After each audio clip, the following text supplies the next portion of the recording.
আব্দুর রহমান ইবনে আউফ মনে মনে চিন্তা করে, না না, ভেবেছিলাম ছোট্ট শিশু, তারা ছোট্ট শিশু না, তারা তো দেখি কঠিন যোদ্ধা।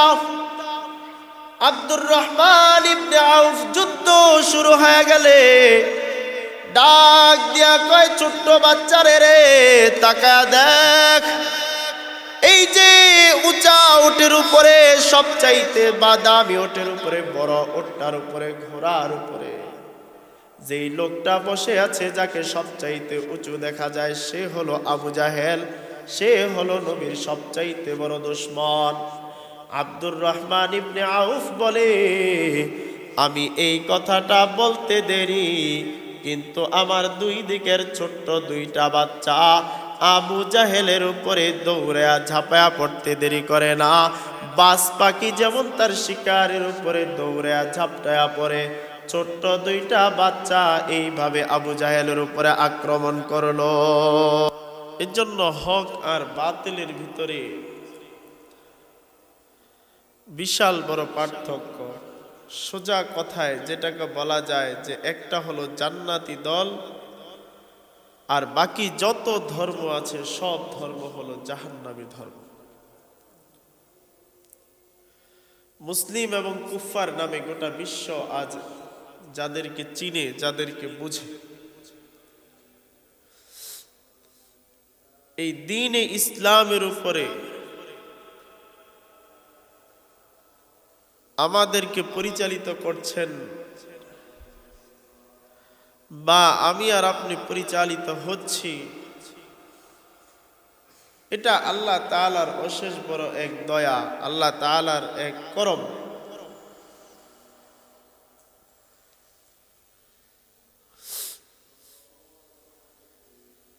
এই দ্বীনে ইসলাম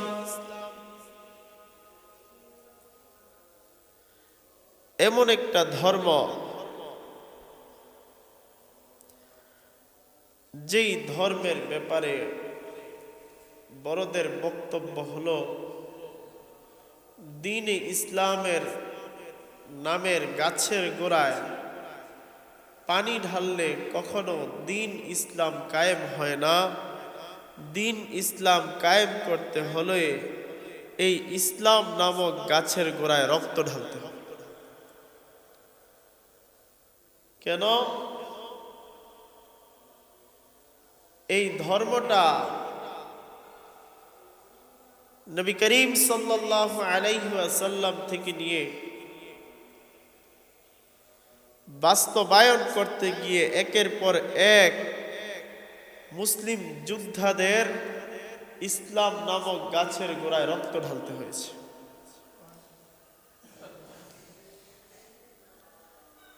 এজন্য আমাদেরকেও এই ইসলাম নামক ধর্মের উপরে অটল থাকতে হলে, এই ধর্মকে বাস্তবায়ন রাখতে হলে, আমিও একজন মুসলিম হিসেবে এই ধর্মের গোড়ায় রক্ত দিতে হবে। এটা আমি বলি নাই, আল্লাহ তাআলা নিজেই বলে দিয়েছেন। আল্লাহ তাআলা বলেন, ইন্নাল্লাহা আশতারা মিনাল মুমিনিনা আনফুসাহুম ওয়া আমওয়ালাহুম বিআন্না লাহুমুল জান্নাহ। আল্লাহ তাআলা বলেন, নিশ্চয়ই আমি মুমিনদের জানমাল ক্রয় করে নিলাম, বিনিময়ে আমি আল্লাহ তাআলা তাদেরকে জান্নাত দিয়া দিলাম। সুবহানাল্লাহ।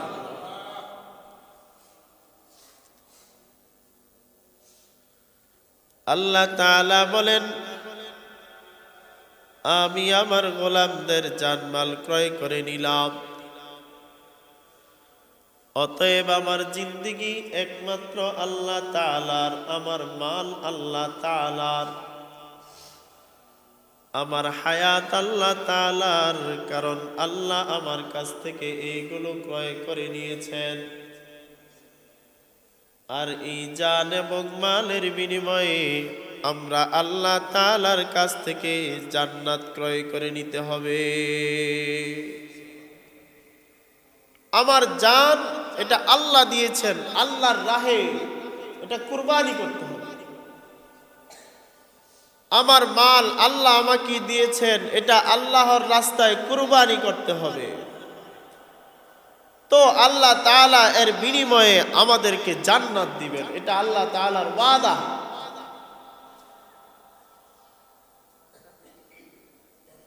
এজন্য যখনই ডাক আসবে তখনই আমাদেরকে যুদ্ধের ময়দানে যদি ডাক আসে যে ইসলামের জন্য রক্ত দিতে হবে, তো আমরা ঝাঁপিয়ে পড়তে হবে, বসে থাকবার সময় নেই। গজওয়াতুল হিন্দ অপেক্ষা করতেছে। যেমন রাসূল আকরাম সাল্লাল্লাহু আলাইহি ওয়াসাল্লাম ইসলামের দ্বিতীয় হিজরিতে 17ই রমজান মুসলমানদেরকে যুদ্ধের জন্য ডাক দিয়েছে, বদরের যুদ্ধ। তখন কেউ ঘরে বসে থাকে নাই, 313 জন সাহাবী যুদ্ধের জন্য তৈয়ার হয়ে গেছে। একদিকে 313 জন সাহাবী, অপর দিক থেকে অস্ত্র শস্ত্রে সুসজ্জিত হাজারেরও বেশি কাফের সৈন্য বাহিনী একত্রিত হয়ে যুদ্ধের ঘোষণা।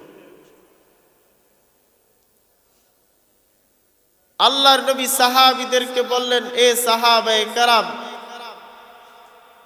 আপনারা যুদ্ধের জন্য প্রস্তুতি গ্রহণ করেন। সাহাবীদের মাঝে ছিল মাত্র 2টা ঘোড়া, 70টার চাইতে অধিক ওট। আর কাফেরদের কাছে অস্ত্র শস্ত্রেরও অভাব নাই, 100র চাইতেও বেশি ঘোড়া, আর ওটের তো কোনো অভাব নাই। এই জীর্ণ শীর্ণ সাহাবীরা পায়ে হেঁটে যুদ্ধের জন্য প্রস্তুতি গ্রহণ করেছে। আল্লাহর রাসূল সাল্লাল্লাহু আলাইহি ওয়াসাল্লামের চেহারার মধ্যে ক্লান্তির এক ভাব আসছে। সাহাবায়ে কেরামরা রাসূলুল্লাহর চেহারার মধ্যে এই ক্লান্তি ভাব দেখলেন। সাহাবীরা এই ক্লান্তির ভাব দেখে আনসারী সাহাবীরা ডাক দেয়া কয়, ওগো পয়গম্বর, আপনার সাথে আমরা যুদ্ধের ময়দানে আসলাম যুদ্ধ করার জন্য, আপনি ক্লান্ত হবেন না? আপনার চেহারার মধ্যে ক্লান্তির ভাব দেখা যায়।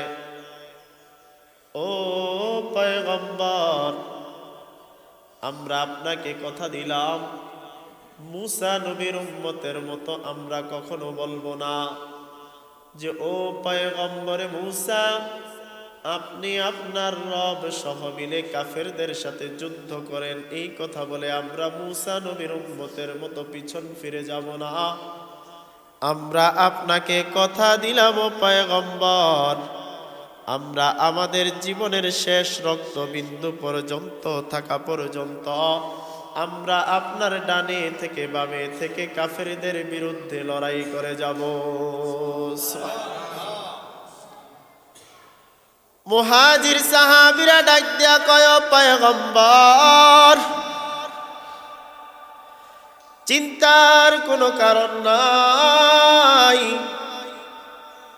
আমরা মুহাজির সাহাবীরাও আপনাকে কথা দিলাম, যতক্ষণ পর্যন্ত গায়ের ভিতরে 1 ফোঁটা রক্ত থাকবে ততক্ষণ পর্যন্ত আমরা কাফেরদের বিরুদ্ধে লড়াই চালিয়ে যাব, কখনো আমরা এই লড়াই বন্ধ করব না।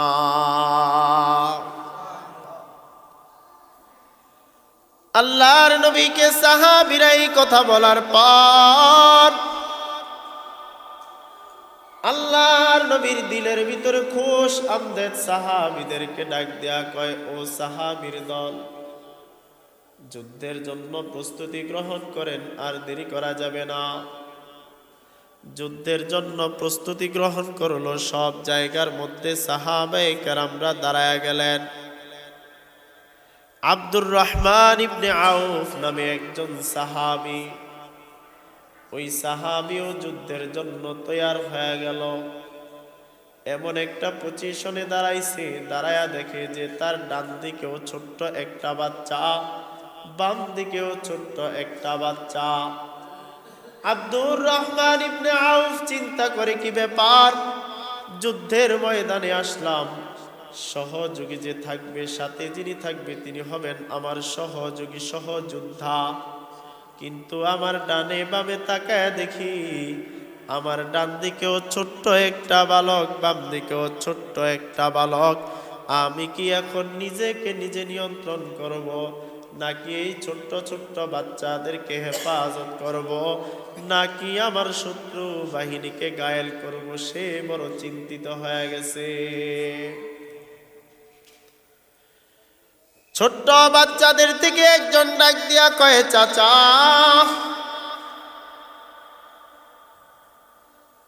একটু আমার কাছে আসেন, মাথাটা একটু নিচের দিকে নোয়ান। আব্দুর রহমান ইবনে আউফের মাথাটা নিচের দিকে নোয়ানোর পর ডান দিক থেকে ছোট্ট বাচ্চাটা ডাক দেয়া কয়, চাচা আবু জাহেলকে, তারে কি চিনেন নাকি? ডাক দিয়া কয়, কেন রে, তুমি আবু জাহেলকে দিয়া কি করবা? ডাক দিয়া কয়, চাচা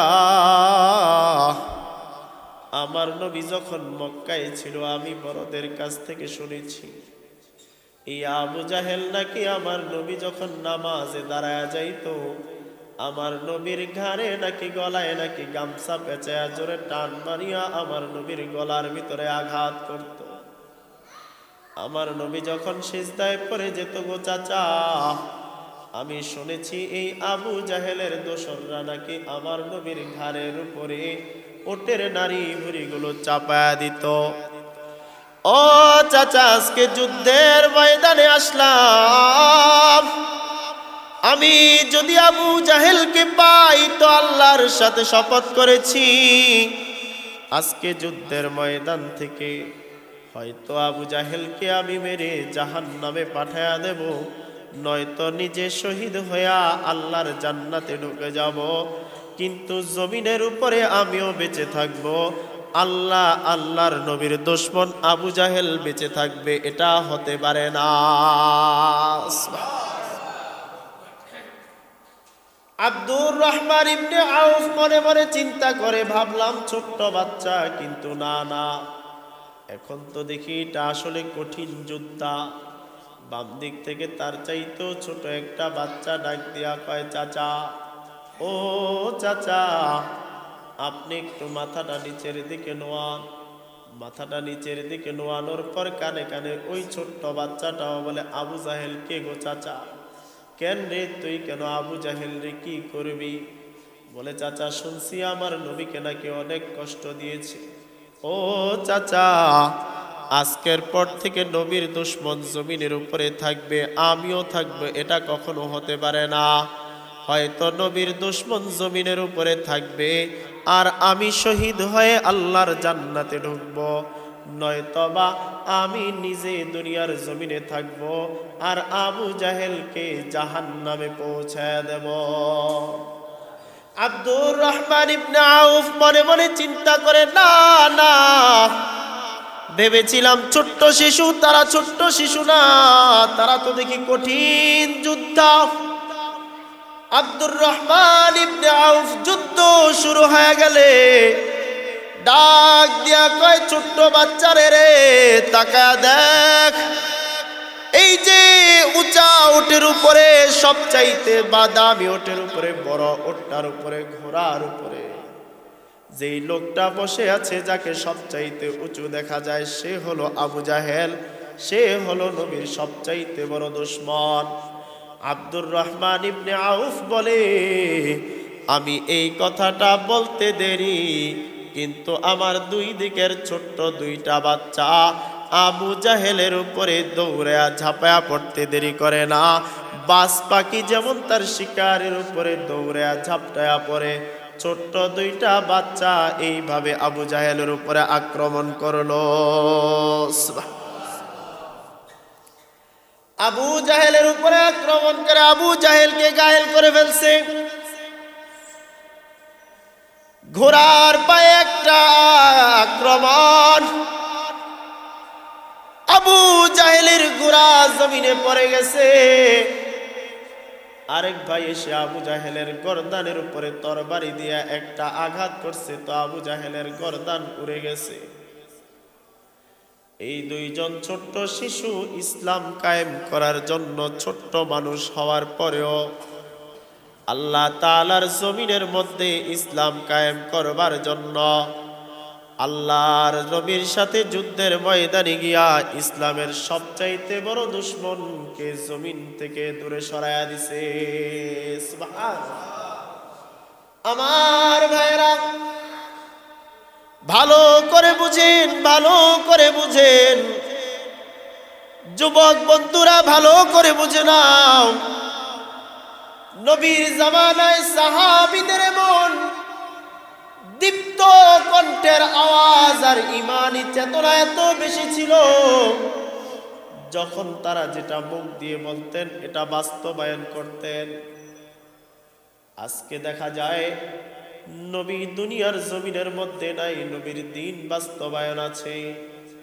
আজকে দেখা যায় কোরআন জমিনের উপরে আছে। আজকে দেখা যায় আল্লাহ তাআলার ধর্ম, মনোনীত ধর্ম ইসলাম জমিনের উপরে আছে। কিন্তু ইসলামের দোসররা একের পর এক ইসলামের উপরে আঘাত করে, কিন্তু মুসলমানের সন্তান একটুও নড়াচড়া করে না, ঠিক কি না? আমাদেরকে প্রস্তুতি নেওয়া দরকার। বদরের যুদ্ধে হয়তো আমরা ছিলাম না, কিন্তু হাদিসের মধ্যে আসছে হিন্দুস্তানের মধ্যে কোন এক সময় গজওয়াতুল হিন্দ অনুষ্ঠিত হবে। গজওয়াতুল হিন্দ নামে একটা যুদ্ধ আসবে। এই যুদ্ধের মধ্যে যারা অংশগ্রহণ করবে আল্লাহ তাআলা তাদেরকে বদরি সাহাবীর সম্মান দিয়া আল্লাহ তাআলার জান্নাতে ঢুকায়া দিবে। সুবহানাল্লাহ। আপনারা জানেন যে এখন বর্তমানে বাংলাদেশে হিন্দুত্ববাদীদের একটা দল ইসকন, যে ইসকন নাকি আজকে বাংলাদেশের রন্ধ্রে রন্ধ্রে পরতে পরতে ঢুকে পড়েছে। এই ইসকন চায় বাংলাদেশের মধ্যে তারা হিন্দুত্ববাদী কায়েম করতে। আমরাও স্পষ্ট ভাষায় বলে দিতে চাই, এটা মুসলমানের দেশ, এই দেশের মধ্যে কখনো হিন্দুত্ববাদী কায়েম হবে না ইনশাআল্লাহ, ঠিক কি না বলেন? এই দেশের মধ্যে আল্লাহ তাআলার নামের আযানের উপরে সূর্য ওঠে, আল্লাহ তাআলার নামে আযান দিলে আবার সূর্য ডুবে। যেই দেশে আল্লাহ তাআলার নামের উপরে সূর্য ওঠে, যেই দেশে আল্লাহ তাআলার নামের উপরে সূর্য ডুবে, ওই দেশের মধ্যে তোমরা হিন্দুত্ববাদীরা হিন্দুত্ব কায়েম করবে, এটা মুসলমানের গায়ে এক ফোঁটা রক্ত থাকতে কখনো বাস্তবায়ন করতে দেওয়া হবে না, ঠিক কিনা জোরে বলেন? মুসলমানের রক্ত নিয়ে হোলি খেলা খেলতে এসো না। মুসলমানদেরকে তোমরা একের পর এক গায়েল করতে এসো না। এটা মুসলমানের দেশ, এটা শাহজালালের দেশ। শাহজালালের এক হুঙ্কারে যেমন গোবিন্দের প্রাসাদ ভেঙে পড়েছিল, আমরাও জানিয়ে দিতে চাই এখনো সেই শাহজালালের সন্তানেরা বেঁচে আছে। আমরা যদি আবার জেগে উঠি, তোমাদের এই ভারতবর্ষ থেকে তাড়িয়ে দিতে আমাদের একদিনও সময় লাগবে না, ঠিক কিনা জোরে বলেন? আমাদেরকে খেপাতে এসো না। আমরা সাধারণ মানুষ, আমরা শান্তি সৃষ্ট মুসলমান, আমরা শান্তিকে মহাব্বত করি, ভালোবাসি। কিন্তু যখন কেউ আমাদের উপরে ওঠে লাগতে আসে, তো আমরা তখন কাউকে ছেড়ে দেই না। আমাদের নিশানা হয় সরাসরি গর্দান, ঠিক কিনা জোরে কন? আমাদের নিশানা ডাইরেক্ট গর্দান। অতএব সাবধান, আমাদের সাথে লাগতে এসো না। এখনো পর্যন্ত সময় আছে, এখনো পর্যন্ত সময় আছে, সতর্ক হও। আমাদেরকে দাদারে আদা পরা বুঝাইতে এসো না, দাদারে আদা পরা বুঝাইতে এসো না। আজকে তোমরা বাংলাদেশের জায়গায় জায়গায় ঢুকা পড়ছো, আমাদেরকে একের পর এক তোমরা টোকমা লাগাইছো। কখনো কখনো আমাদেরকে বলেছো মৌলবাদী, যখন সত্যের ডাক দিয়েছে আমাদেরকে বলা হয়েছে মৌলবাদী। যখন মৌলবাদী বলে থামানো যায় না তখন আমাদেরকে টোকমা লাগাইছে জঙ্গিবাদী। যখন জঙ্গিবাদী দিয়েও থামানো যায় না, দেশ ছাড়তে যখন বাধ্য হয়েছে তখন দাদার দেশ থেকে থেকে আমাদেরকে ইসকনবাদী দিয়া দমাইতে চাও, এটা বাংলার মুসলমান কখনো মেনে নেবে না ইনশাআল্লাহ। ঠিক কিনা জোরে কর? হ্যাঁ, আমরা বদরি সাহাবীদের কাছ থেকে শিক্ষা নিয়েছি, আমরা উহুদের সাহাবীদের কাছ থেকে শিক্ষা নিয়েছি। একের পর এক আমরা জীবন দিতেও শিখেছি। বাংলার জমিনে ইসলাম কায়েম করার জন্য মুসলমানেরা একের পর এক জীবন দিয়েছে, কেউ কখনো পিছপা হয় না। যখন জুলুম, অত্যাচার আর নিপীড়নের মধ্যে ছিল তখন যেহেতু ইসলামের পথ মুসলমানরা ছাড়ে না, ইনশাআল্লাহ এই স্বাধীন রাষ্ট্রে আবারও যদি কখনো কোনো হুঙ্কার আসে আমরা মুসলিম জাতিরা কখনো পিছপা হব না, হব না, হব না। এতটুকু পর্যন্ত প্রস্তুতি নেন। আর একটা কথা জানায়া দেই যে আজকে জুমার পরে পুরা কোয়া চত্বর মিলে উলামা ঐক্য পরিষদ সহ সাধারণ জনগণ সহ সবাই মিলে জুমার নামাজের পরে আজকে বরবাড়ি মসজিদ থেকে ইসকনের বিরুদ্ধে বিশাল বড় এক শোডাউন এবং মিছিলের আয়োজন করা হয়েছে। আমরা প্রত্যেকে সেই মিছিলে যাব, প্রত্যেকে সেই মিছিলে যাব, কেউ আমরা পিছপা হব না। কেন পিছপা হব না? কারণ শুধু একটাই, যে গজওয়াতুল হিন্দ সামনে আসছে, আমাদেরকে প্রস্তুতি গ্রহণ করতে হবে। যা আল হক ওয়া যাহাকাল বাতিল ইন্নাল বাতিলা কানা যাহুকা।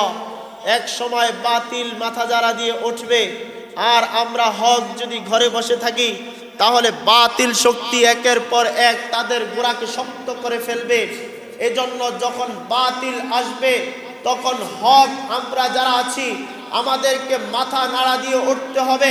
যদি আমরা মাথা নাড়া দিয়ে উঠি, যখন হক আসবে তখন বাতিল পলায়ন করতে বাধ্য হবে ইনশাআল্লাহ। অতএব ঘরে বসে থাকার সময় নাই। যদি কেউ ঘরে বসে থাকে, হাদিসের মধ্যে আসছে যে হক আর বাতিলের এক যুদ্ধ হবে, সেই যুদ্ধের নাম হলো গজওয়াতুল হিন্দ, যেটা হিন্দুত্ববাদীদের সাথে ঘটবে। আর হিন্দুত্ববাদীরা আপনারা দেখেছেন আজ একের পর এক ইসকন নাম দিয়া জেগে উঠতেছে। আজ আমাদের আলিফ নামক এক ভাইকে শহীদ করেছে, কুপিয়ে হত্যা করেছে।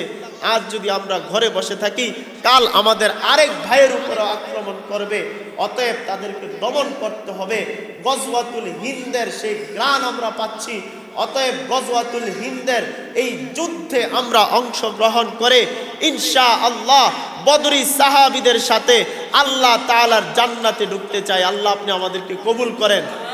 আরো জোরে বলেন আমিন। এখনই সেই সময়, এখনই সেই সময়। যাবেন তো সবাই মিছিল ইনশাআল্লাহ? আরো জোরে বলেন ইনশাআল্লাহ। কেউ আমরা বাদ করব না। আল্লাহ এমনও হতে পারে যে আজকের এই মিছিল গজওয়াতুল হিন্দের এক গ্রাম, আজকের এই মিছিল গজওয়াতুল হিন্দের এক গ্রাম আভাস আসছে। হিন্দুত্ববাদীরা দেখেন একের পর এক জেগে উঠছে। তারা অস্ত্র শস্ত্র নিয়ে রাস্তা ঘাটে আজকে মিছিল করছে। তারা বলছে আসো তোমরা, আমরা তোমাদের সাথে যুদ্ধ করতে তৈয়ার। আপনি কি বুঝেন? এর থেকে আপনি কি বুঝতেছেন? এই জীবন দিয়েছেন কে? আরো জোরে কোন, এই জীবন দিয়েছেন কে? এই হায়াতের মালিক কে? রিজিকের মালিক কে? সবকিছুর মালিক, সুস্থতার মালিক আল্লাহ। অতএব সবকিছুর মালিক যেহেতু আল্লাহ, হায়াতের মালিক আল্লাহ, রিজিকের মালিক আল্লাহ, মৃত্যু দান করনেওয়ালাও আল্লাহ। অতএব যেই জীবন আল্লাহ দিয়েছে এই জীবনকে আল্লাহর রাহে কুরবানি করতে সবাই প্রস্তুত আছি তো ইনশাআল্লাহ? আল্লাহ আপনি আমাদের সবাইকে কবুল করেন, আমিন।